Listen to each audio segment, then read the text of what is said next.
बनाए गए मुख्यमंत्री श्री चरणजीत सिंह चन्नी को सबसे पहले मैं हार्दिक बधाई एवं शुभकामनाएं देती हूँ। लेकिन ये बेहतर होता कि यदि कांग्रेस पार्टी पहले ही इनको पूरे 5 वर्ष के लिए यहाँ का मुख्यमंत्री बना देती, किंतु अब कुछ ही समय के लिए इनको पंजाब का मुख्यमंत्री बनाना, तो इससे तो ये लगता है कि ये केवल इनका कोरा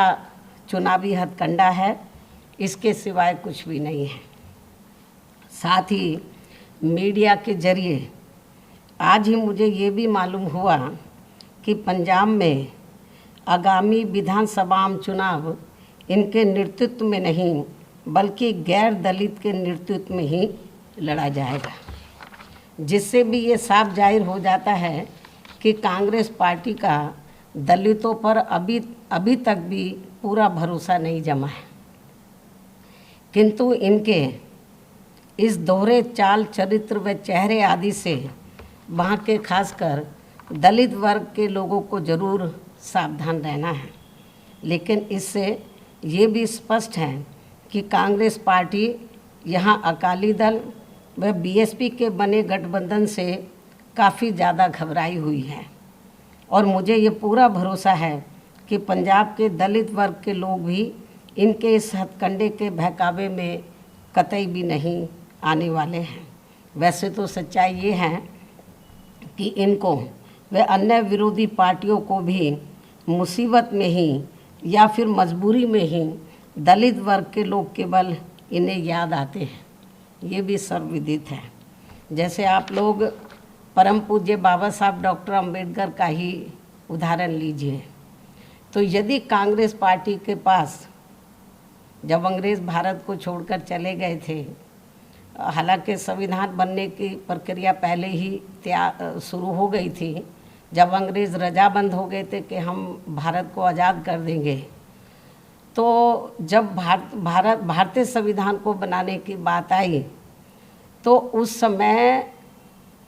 यदि कांग्रेस पार्टी के पास पंडित जवाहरलाल नेहरू के पास एंड कंपनी के लोगों के पास यदि इनके पास बाबा साहब डॉक्टर अंबेडकर से, बाबा साहब डॉक्टर भीमराव अंबेडकर से ज़्यादा काबिल आदमी होता, तो ये किसी भी कीमत पर बाबा साहब डॉक्टर अंबेडकर को भारतीय संविधान को बनाने में उसमें शामिल उनको नहीं करते। और आज जो पूरे देश में दलितों को, आदिवासियों को, अन्य पिछड़े वर्गों के लोगों को जो कुछ भी उनको कानूनी अधिकार मिले हैं, तो शायद वो भी नहीं मिलते। और इतना ही नहीं, आज जो पूरे देश में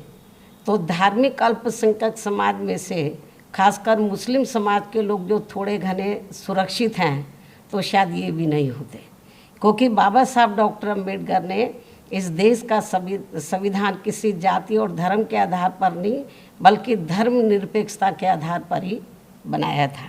इतना ही नहीं, तो ये भी मैं दलित वर्ग के लोगों को बताना चाहती हूँ। इतना ही नहीं, बल्कि ठीक इसी प्रकार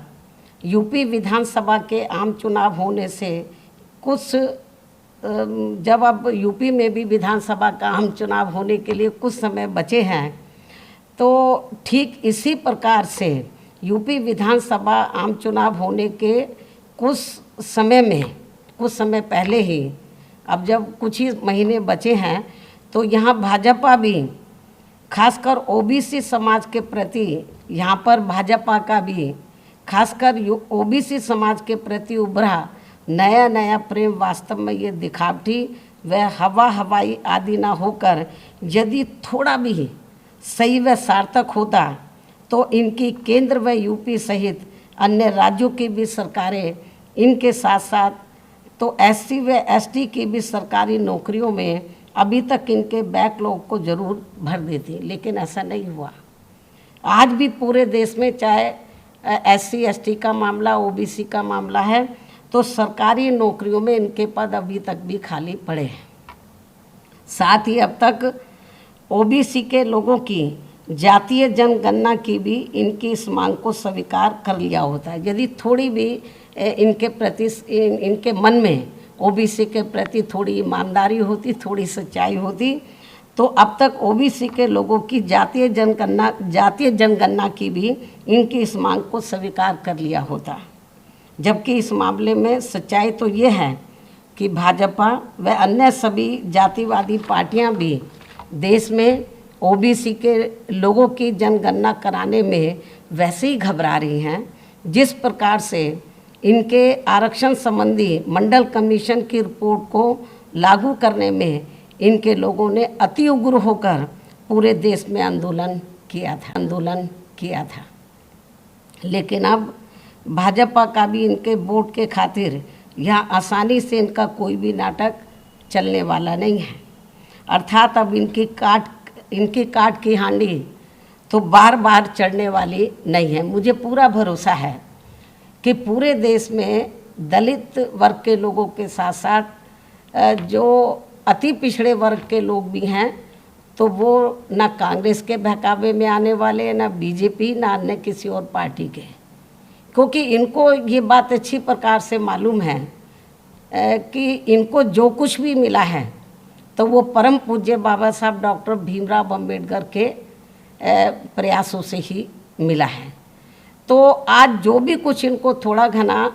ये जो जातिवादी पार्टी हैं, चाहे कांग्रेस है, चाहे बीजेपी है, या अन्य जो भी जातिवादी पार्टियां हैं, आज जो कुछ भी थोड़ा घना इनको दे रही हैं, केवल वो अपने स्वार्थ में, अपने वोट के खातिर, ना कि इनके समाज के लोगों को अपने पैरों पर खड़ा करने के लिए दे रही हैं। तो इसलिए मुझे पूरा भरोसा है, चाहे यूपी में दलित व अति पिछड़े वर्ग के लोग हैं, चाहे पंजाब में या देश के अन्य किसी भी राज्य में, ये लोग अब जल्दी से इनके बहकावे में आने वाले नहीं हैं। तो ये भी मैं आज मीडिया के माध्यम से इन पार्टियों को बताना चाहती हूँ। तो इन्हीं कुछ ज़रूरी बातों के साथ ही अब मैं अपनी बात यहीं समाप्त करती हूँ। धन्यवाद।